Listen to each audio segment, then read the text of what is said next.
kwanji kuno.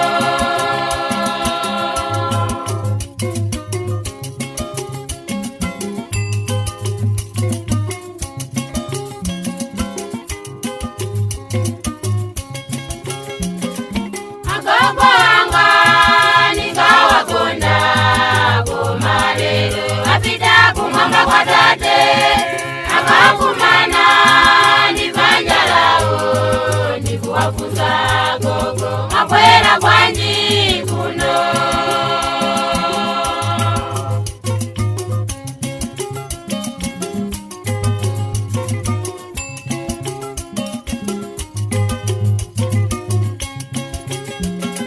Choyamba kukandi yandu nikuzitepeza koti ukumba kati wini mwanosambela sakulirago koti ukumba kati tatu pakamwa ya panapo pamapasula koti ukumba kati nai ukona zoda bwiza bwerera kumbuyo koti ukumba.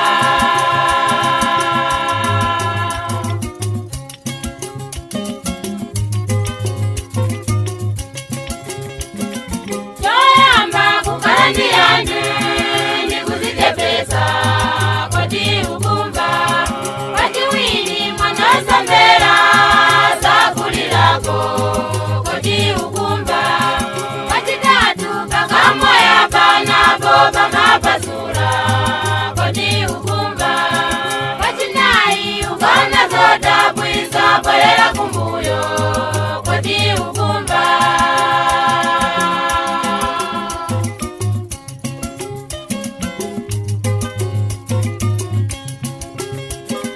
Nikakumbuka pasikulija mukonde mwao agogo angati mwana wanga pendera pafupi nikuze makalidwe.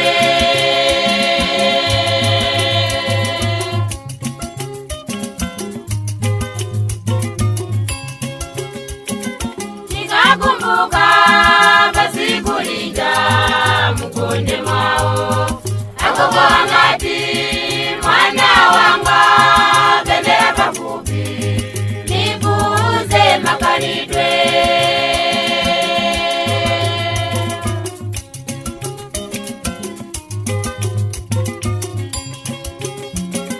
Choyamba kukandi yandu nikuzitepeza koti ukumba kati wini mwanosambela sakulirago koti ukumba kati tatu pakamwa ya panapo pamapasula koti ukumba kati nai ukona zoda bwiza bwerera kumbuyo